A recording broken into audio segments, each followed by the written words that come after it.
Selamat berjumpa kembali dengan saya Andi Prakasa Hadi, yang pada kesempatan kali ini saya akan menjelaskan tentang penggunaan force, deflector, dan blocker di particle illusion untuk pembuatan efek animasi di dalam suatu movie.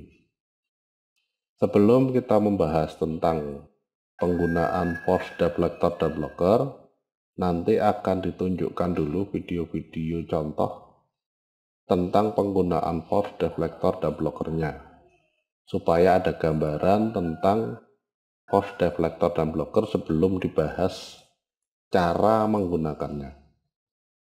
Nah, nanti setelah itu akan dijelaskan cara menggunakan force, deflector, dan blocker dalam videonya secara lengkap sesuai dengan gambar yang ada. Oke, langsung saja kita saksikan sama-sama. Selamat menyaksikan. Force pada penggunaannya di sini dapat digunakan untuk memberikan dorongan pada emitter yang telah diberikan di dalam stage. Sebagai contoh, mari kita tambahkan satu emitter heavy fire sparkle, yang mana pada pergerakan heavy fire sparkle di sini secara default dia bergerak ke bawah. Bergerak ke bawah, kemudian dengan adanya force maka dia akan memberikan dorongan ke kanan sesuai dengan arah yang ditentukan di dalam direction ataupun kekuatan yang ditentukan oleh di dalam strength ya. Jadi dari sini nanti bisa dilihat, nah, gerakan emitternya akan berbelok ke kanan dengan ditambahkannya force ya. Nah, mari kita lihat secara lengkap gerakannya. Nah, di sini akan terlihat gerak ke kanan karena akan adanya force. Nah, ini sebagai contoh dari force. Berikut adalah contoh untuk penggunaan deflector. Ya. Deflector di sini digunakan untuk memberikan penahan gerakan emitter supaya tidak berlanjut ke gerakan-gerakan sesudahnya. Ya. Sebagai contoh di sini saya tambahkan heavy fire sparkle untuk emitternya. Gerakannya di situ secara default heavy fire sparkle akan bergerak ke bawah. Ya. Nah, pada posisi frame 110 di sini saya tambahkan satu force ya, dengan 2 titik yang digunakan untuk menahan gerakannya di sini. Nah, sebagai contoh di sini bisa dilihat maka gerakan emitternya di situ akan tertahan pada posisi deflector ya. Nah, seperti yang terlihat, nah ini gerakannya sudah berubah ya. Nah, itu ditahan di dalam posisi deflektornya. Mari kita lihat gerakannya secara lengkap. Nah, jadi setelah di posisi frame 110, deflektor akan menahan gerakan emitter sesuai dengan posisi deflektornya. Nah, ini contoh dari penggunaan deflektor. Nah, selanjutnya adalah contoh penggunaan blocker. Ya. Blocker di sini dapat digunakan untuk menutup area emitter dengan digantikan dengan tampilan dari backgroundnya. Ya, sebagai contoh di sini dalam heavy fire sparkle, ketika dijalankan mulai dari frame 1 sampai 109 di situ tidak tertutup ya pada areanya. Nah, setelah posisi 110 nanti di sini untuk tampilan dari emitternya tertutup oleh area background ya. Dikarenakan pada posisi frame 110 di sini sudah ada blocker dengan 4 titik, yaitu titik sebelah kiri atas, kanan bawah, dan kiri bawah, yang digunakan untuk membentuk area penutup bagi gerakan emitternya ya. Nah, sehingga mulai dari frame 110 di sini bisa dilihat gerakan dari emitternya di situ tidak terlihat atau tertutup oleh tampilan background karena adanya blocker. Mari kita lihat tampilannya secara lengkap. Nah, ini sebelum ada blocker, kemudian setelah ada blocker maka tertutup oleh tampilan background. Nah, itu contoh dari penggunaan blocker. Oke, yang berikutnya kita coba sama-sama untuk mencoba membuat animasi dari penggunaan host, deflector, dan blocker di dalam suatu project ya. Nah, di sini sudah disiapkan satu gambar yang kebetulan dibuat dengan ukuran 720 kali 480 ya. Nah, berarti di dalam pengaturan untuk stage-nya ini bisa disesuaikan. Jadi kita klik project setting ya. Kemudian di dalam project setting di sini kita tentukan saja 720, kemudian dengan lebar 480 ya. Nah, kalau sudah, kemudian tinggal di OK. Kalau sudah, di scroll ya, di scroll untuk menentukan lembar kerjanya atau stage-nya di sini sama dengan atau terlihat semua ya dalam satu tampilan window. Nah, kalau sudah, kemudian untuk akhir frame-nya ya atau untuk panjang frame-nya di sini kita buat 200 ya. Kemudian setelah kita buat 200, yang berikutnya kita masukkan gambar ya. Jadi untuk memasukkan gambar di dalam stage, di sini bisa diklik kanan pada background ya, pada layer ya, pada layer background. Kemudian ada background image. Nah, kemudian diarahkan ke dalam posisi file gambarnya ya. Jadi kita pilih dari drive D, kemudian di folder yang sudah disiapkan. Nah, ini open ya. Oke. Maka nanti gambarnya akan mengisi dalam stage-nya. Kemudian kalau sudah kita tambahkan Heavy Fire Sparkle, yang mana nanti dari pengaturannya di sini diinginkan Heavy Fire Sparkle di situ akan berada di dalam gambar embernya ya, gambar embernya atau gambar penampungnya di sini. Nah, kalau sudah kita lihat saja. Nah, secara default nanti karena ini emitter berada di atas background, maka dia akan melewati ya atau melintas di atas dari gambar ember ini. Nah, untuk mengatur hal tersebut maka di sini yang pertama kita perlu siapkan deflektor ya. Nah, kita siapkan deflektor untuk menahan gerakannya. Nah, di sini tinggal kita klik aja deflektor. Kemudian kita buat deflektor di posisi yang ditentukan. Ya, misalkan di sini, kemudian di sini ya. Di sini. Nah, ini untuk deflektornya. Kalau sudah untuk mengakhiri pengaturan deflektor tinggal diklik kanan ya. Nah, setelah diberikan deflektor, kemudian yang berikutnya ini sudah tertahan gerakannya ya. Nah, gerakan emitternya sudah tertahan di dalam ember. Nah, yang berikutnya supaya deflektor di sini tidak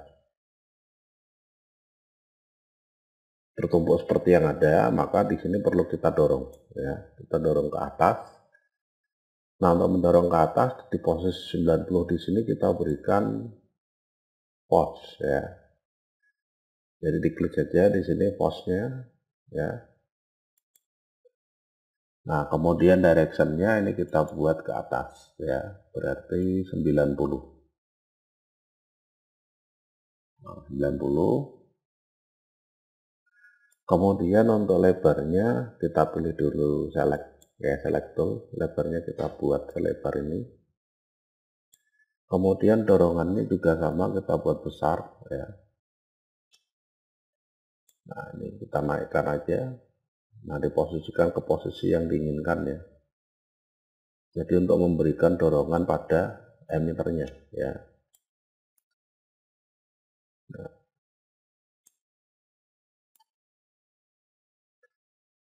ya, oke. Sudah kita atur untuk pose-nya ya. Jadi kita coba saja lihat hasilnya. Nah, ini ya.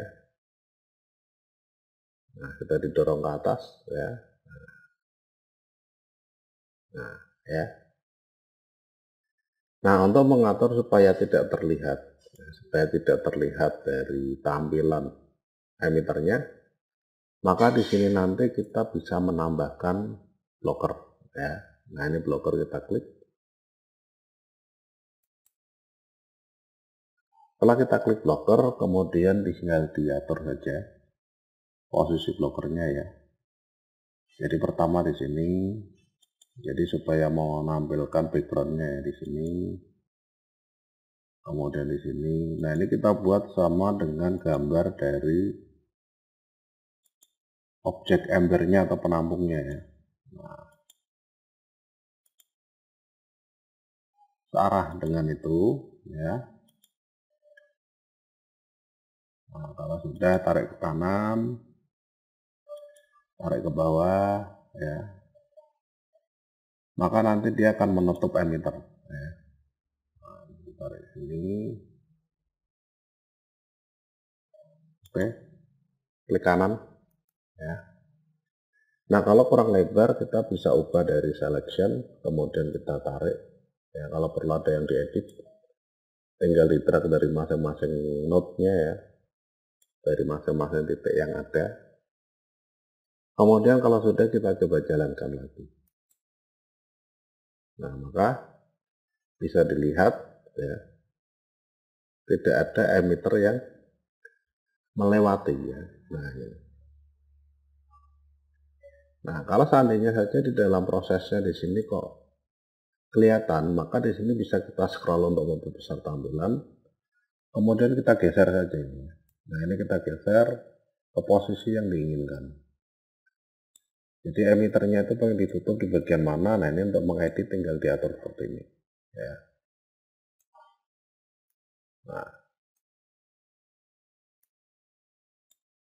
Nah, ini untuk mengatur posisi dari emitternya ya. Nah, udah jadi. Nah, ini ya. Kemudian bisa kita coba lagi. Nah, di scroll ke belakang untuk mengatur zoom out ya. Nah, ini sudah kelihatan ya. Nah, kalau seandainya saja di dalam pengaturan emitter di sini kok ada bagian yang kurang kuat ya, maka di sini nanti pada emitternya bisa kita tambahkan ini ya, bounce ya. Nah, kita bisa atur bounce-nya tidak 100% supaya nanti pantulannya besar ya. Nah, jadi di sini bisa dinaikkan menjadi 200 atau 300 sesuai dengan yang diinginkan. Jadi pantulannya pengen dibuat di mana ya. Nah, ini kelihatan ya pantulannya. Nah, kalau sudah kita atur nilai bounce-nya 200, maka nanti hasilnya di sini akan berubah. Nah, ini ya, bounce-nya memantul cukup jauh ya. Nah, atau kalau tidak kita edit pada force-nya, itu pada pengaturan strength ya. Nah, ini strength kita naikkan tidak 100 tapi mungkin 200 ya. Nah, maka nanti dorongannya akan kuat ke atas ya. Nah, ini. Oke.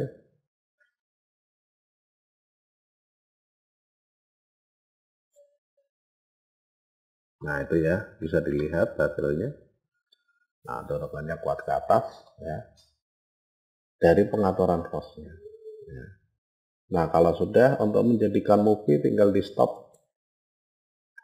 Kemudian dari awal di sini nanti kita tinggal atur save output ya. Nah, save output. Kemudian kita tentukan outputnya apa, AVI misalkan ya. Kemudian di mana ditentukan di my document misalkan ya. Nah, kalau sudah kita kasih nama efek 1 ya. Kalau sudah di save, nah setelah di save di sini nanti dipastikan 100% ya. Nah, dipastikan 100% ya. Kalau sudah di oke. Nah, setelah di oke, nanti untuk kompresornya di sini pada pengaturannya bisa kita tentukan untuk yang Sandpack Codec by Radius ini yang support di dalam player apapun ya. Jadi banyak player yang support terhadap kompresor Sandpack Codec by Radius ya. Nah, kalau sudah diatur tinggal diklik OK. Nah, maka nanti akan dilakukan proses rendering sebanyak 200 frame ya untuk gerakan animasi movie-nya ya. Nah, sudah jadi. Sekarang kita lihat di dalam browsernya untuk hasil dari pengaturan renderingnya. Nah, ini efek 1. Kita coba untuk jalankan di layarnya ya. Double klik. Nah, maka akan dibuat satu efek dengan pengaturan seperti yang ada dari hasil penggunaan deflector, blocker maupun force ya. Nah, ini beberapa hal yang berkaitan dengan penggunaan deflector, blocker dan force di dalam particle illusion ya. Sekian, saya akhiri dan terima kasih ya.